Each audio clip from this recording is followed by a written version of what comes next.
Сәлем оқырмандар, каналға қош келдіңіздер. Видеоны бастамас бұрын осы каналға жазылып, лайк басып, қолдау білдіруді ұмытпаңыздар.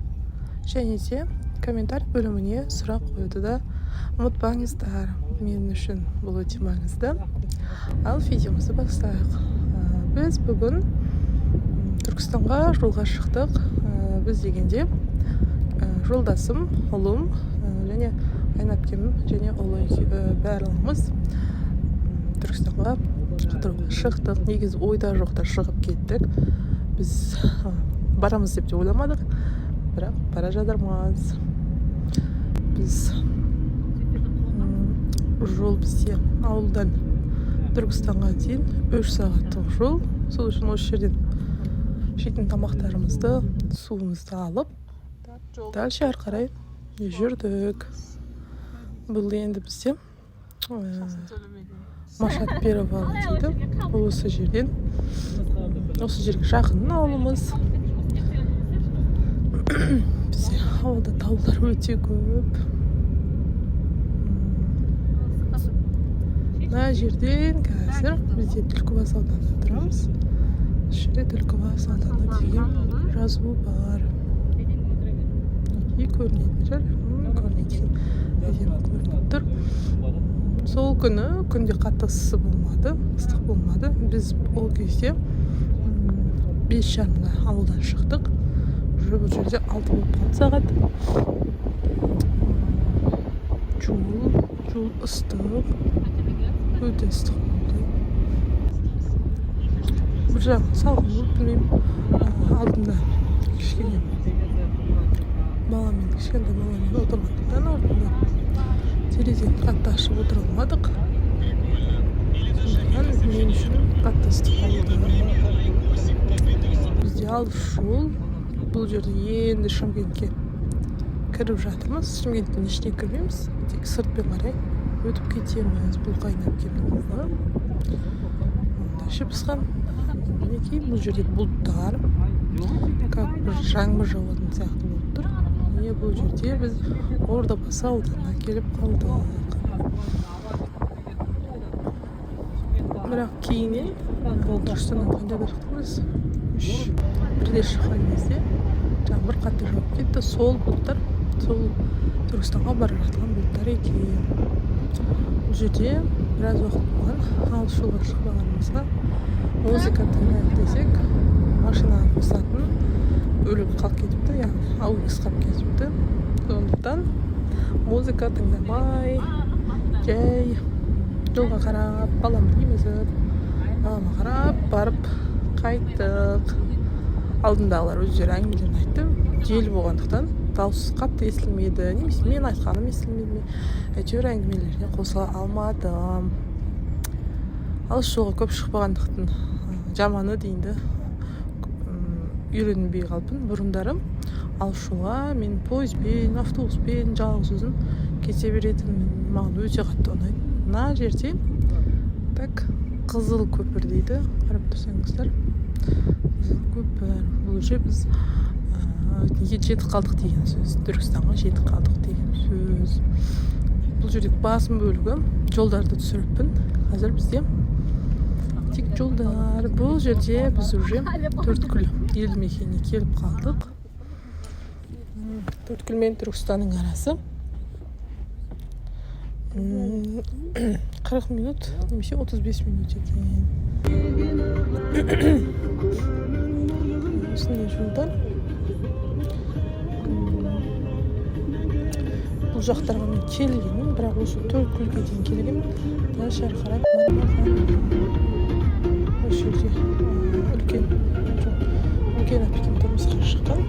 Сол кезде қонақ болып келгенбіз. Одан кейін 6 жыл өтіпті. Одан кейін келмеппін. Содан кейін де Түркістанға мен бұрында келмегенмін. Бірінші рет келуім өте қатты ұнады. Қатты ұнады. Қыдыратын қалай екен, погодасы күшті болып тұрды. Біз барғанда салқын емес, жып-жылы. Бұл жерде біз уже Түркістанға кіріп жатырмыз. Түркістанға кірген кезде жанындағы ауылдарды көрсетпес үшін осындай қоршау сияқты істеп қойыпты, өте әдемі. Міне біз Түркістанға кірдік. Өте кіргеннен бастап керемет әсер алдық. Барлығы жап-жасыл, жаңа ғимараттар. Қалай айтсам болады. Әдемі. Бір тіршілік бар екені адамға бір жақсы әсер қалдырады екен. Жаңа ғимараттар, жаңа жерлер.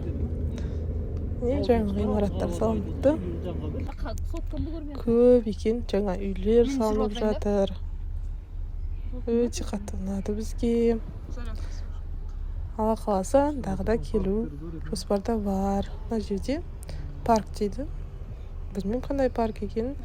Аялдамалары да әдемі, таза. Маған бір ұнағаны қаланың іші тап-таза. Камера контроля жайлы болады, уютный место болады. Бір адамға бір уют беретін. Сондай екен де Түркістан. Өте қатты ұнады. Бұл жерде уже кеш болып қалған, 8 болып қалды. Мына жерде Түркістанның Риксос екен. Риксос Түркістан дейді. Өте әдемі. Ішіне бір күні Алла қаласа кіруді бұйыртсын. Кіріп шығамыз бұйырса. Мына жерде парктер. Бұл да тап-таза. Бір таң алған. Қаланың іші өте тап-таза екен. Қаланың іші демалатын жерлері, ойнайтын жерлері. Жоқ, мана мазалейді жатыр. Осындайдың бар, мысалы, аңғарып отыруым керек те, бәріне бір дөйлігі көре алмайды. Мен білмеймін, тастай саған білмеймін деп кірген кезде айттым. Бұл жағын білмеймін деп, мен қанша рет түсіндіретін білмеймін. Мен бас жағында келіп қалам. Білмеймін, мен ары қарай жүріп көрмегенмін. Көмектесіңдерші деп. Вопрос етіп отырып та. Соттың мына жерде жатыр. Мен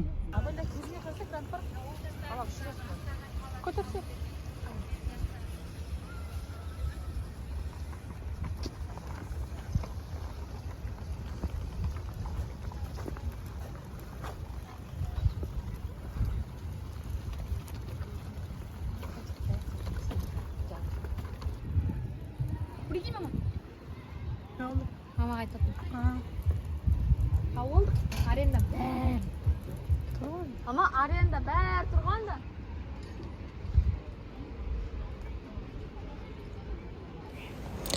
Осымен біз адасып қараңғы болған кезде түстік. Өзіміз бір приключение болып түстік. Әйтеуір сәл жүрдік. Басқа жаққа өтіп кетіппіз. Местадан шатастық па, туристке қосып болғанбыз. Бір-бірімізді түсіне алмадық па туристпен. Әйтеуір шатасып жарты сағат па 40 минуттан кейін түстік қойып келген жерімізге. Бірінші осындай паркке келдік. Қандай парк екен білмеймін. Осындай парк, жанында караван сарай бар екен. Біз басында негізі кесенеге кіріп, сосын караван сарайға барамыз дегенбіз. Сөйтсек, кесенені сыртынан көрдік, біз алыс деп ойлағанбыз. Сөйтсек, жап-жақын екен кесене, соны таппай біз где-то 40 минутта айналып жүрдік қаланың ішінен. Қарап тұрсақ, кесене жап-жақын екен. Жаяу бара салып болады екен. Оны біз білмей біраз шатастық. Ал енді бұл жерде парктың іші, жанында кесене бар екен. Адамдар демалып жүр. Түркістан дейді.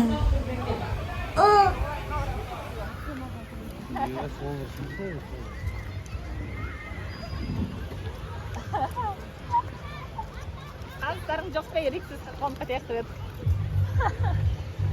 Orada mısın?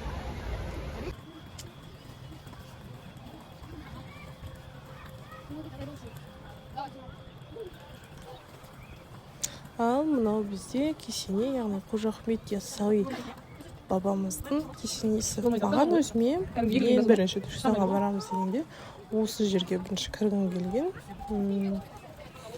Маған өзіме тарихи жерлер ұнайды. Бұрынғы өткен замандағы месаларға барып зерттеп жүрген ұнайды. Бұрында негізі өзім археолог болам деген арманым болған, бірақ ол орындалмай қалды. Сондықтан өзім сәл сондай ескі замандағы нәрселерге қатты қызығамын. Сондықтан бірінші осы Қожа Ахмет Яссауи бабамыздың кесенесіне кірдік. Бұл жерде білмеймін қандай тілде жазылғаны, яғни арабша емес, парсы тілінде ме, сондай жазылыпты. Хат па. Мына жерлер өте әдемі. Мен суреттен көргенде, мен кірмеген бұл жаққа. Осы суреттен көргенде бұл жерде қызғалдақтар өсіп тұратын, раушан гүлдері. Сол үйреніп қалған көзіме. Кейін қарасам, әдемі жер екен, әдемі болып кетіпті. Үйде бізде барлығы барған Түркістанға. Мен ғана бармай қалып кеткен ғой. Сол енді Түркістанды өз көзімен көруге келдім. Өте әдемі жер екен.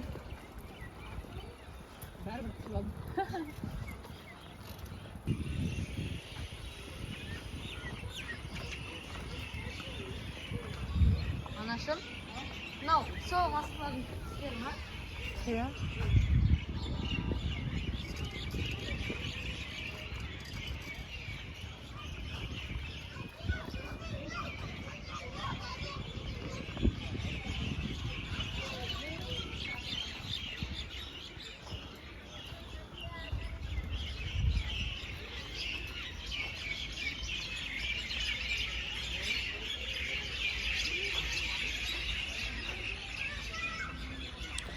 Жақында қарасақ, өте биік екен. Қазір таң қаламын да, қалай бұрынғыдай адамдары осындай ғимаратты салуға күштері жеткен, ақыл-ой фантазиялары жеткен деп таң қаламын. Өйткені бұл қайталанбас жәдігер деп айтуға да болады. Өйткені ол заманда қазіргідей неше түрлі аспаптар жоқ. Білінбейді ғой, қызық емес болады ондай нәрселер. Деген нәрсе үйсіз қалғанымыз. Қапақ olsa білмейсіздер. Ал мынандай үлкен ғимаратты салуға таң қалдым. Өте күшті. Каждый кірпіштерін өзі ұстап көрсең күшті әсер еткен. Көп аралай алмадық бұл жақта, өйткені қараңғы болып кеткен. Жалғыз ұзынға кеттім соң жағында. Бұл жақтарды аралағым келді. Біз аралайтын жерлер көп, кесененің ішінде де көп аралайтын, көретін нәрселерім. Сондықтан Алла қаласа бір күні келіп аралау бұйырсын. Осының соңына дейін. Кейін жақтарда уже керуен сарайдың точкалар ашылып жатыр. Сол жаққа қарай өсіп бара жатырмыз. Адам көп емес екен. Қаншаға? Дүйсенбі барғанбыз. Онда жерде түйелер өтіп жатыр. Түйелер. Tadı жақсы? О, да после. О, имам бесігі.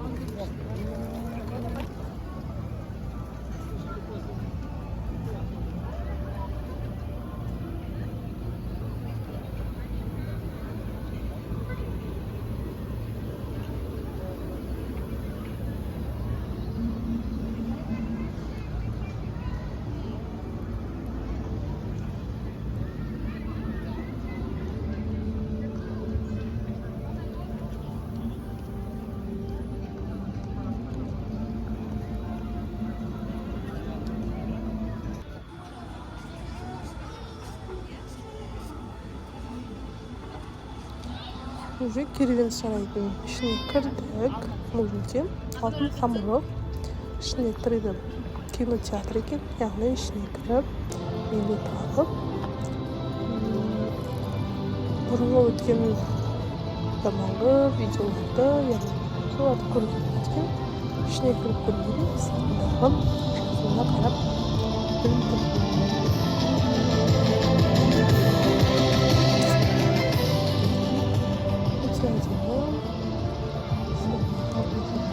Ушатын театр.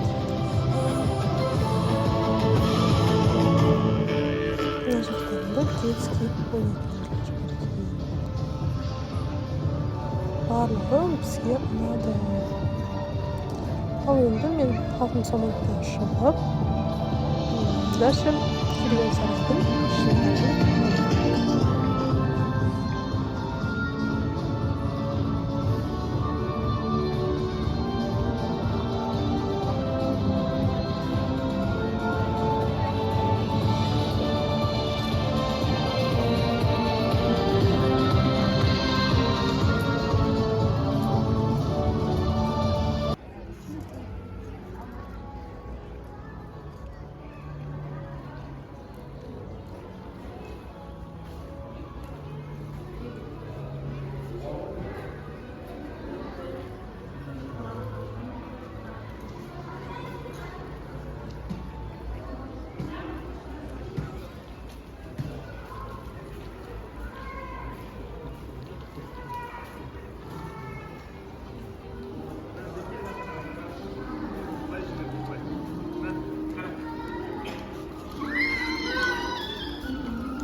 Burnumuz zamanlı pazarlık taktı. Şimdi adamlar öyle жақсы есеп қалдырды. Магазинде супермаркетскийлер, Марго, Татон, Де-факто, Киви, барлық магазиндер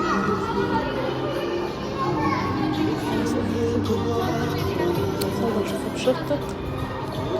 Осылай таптаса мүмкіндіктер за сумен толтырылыпты.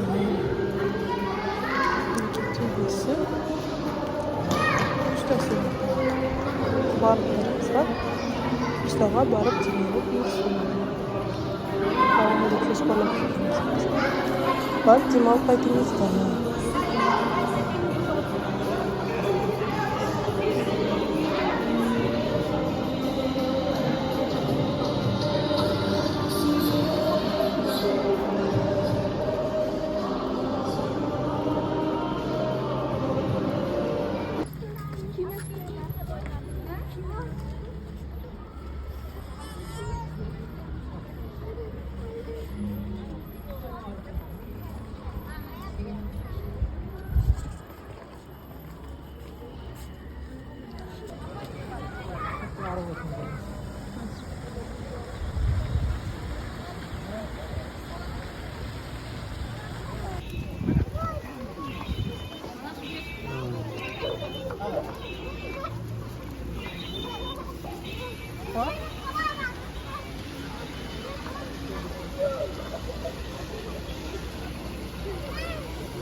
Adam var mı? Çarşıda tutmadık. Bunlar. Abi 10 litre var, 10 litre var.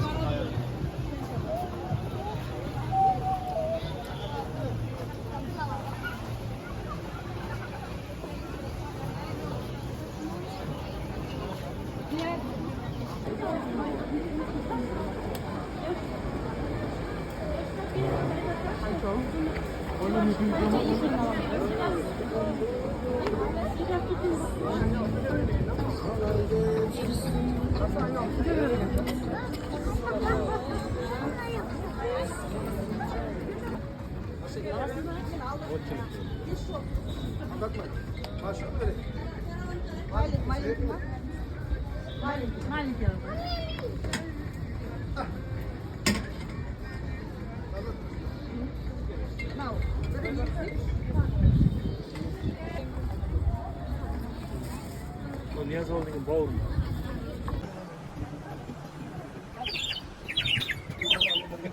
미다시다 거야. 예. 아, 뭐 하노?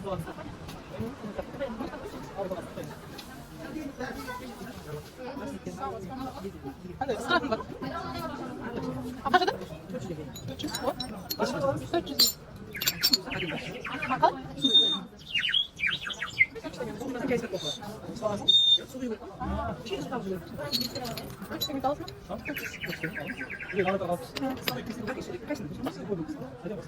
누나도 손도 약간? 하나 가르쳐줘? 미스코야? 이래.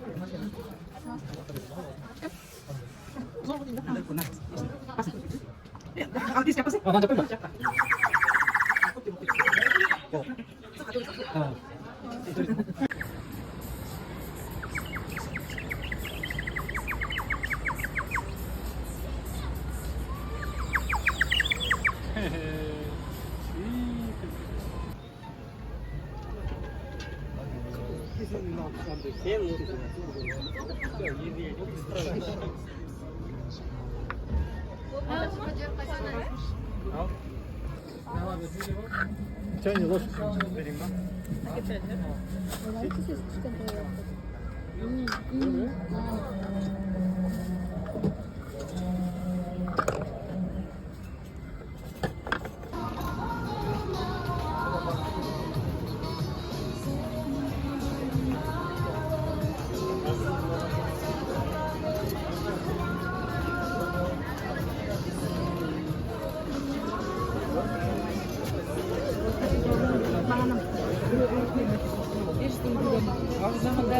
오, şöyle.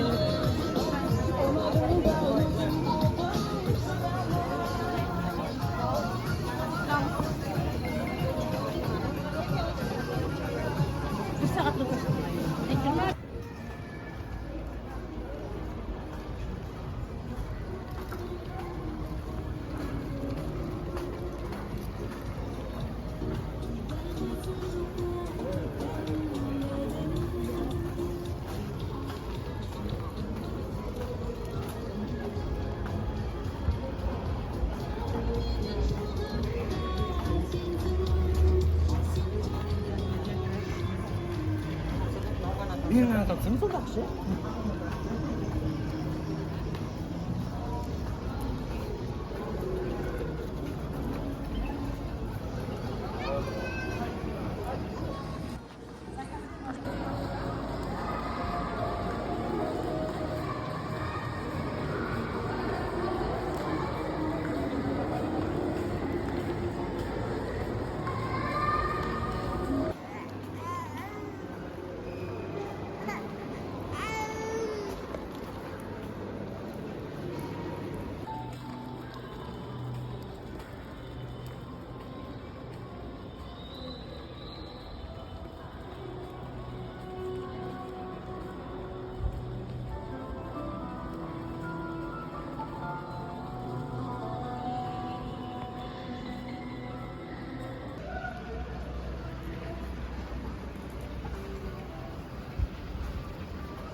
Al dostlar, osmen bizden Türkistan'a arналған кезекті саяхатымыз аяқталды. Назар қойып соңына дейін тыңдағандарыңызға көптен көп рахмет. Ең бастысы біздің каналға жазылып, лайк басып, қолдау білдіріп тұрыңыздар. Бұл біз үшін маңызды. Сау болыңыздар.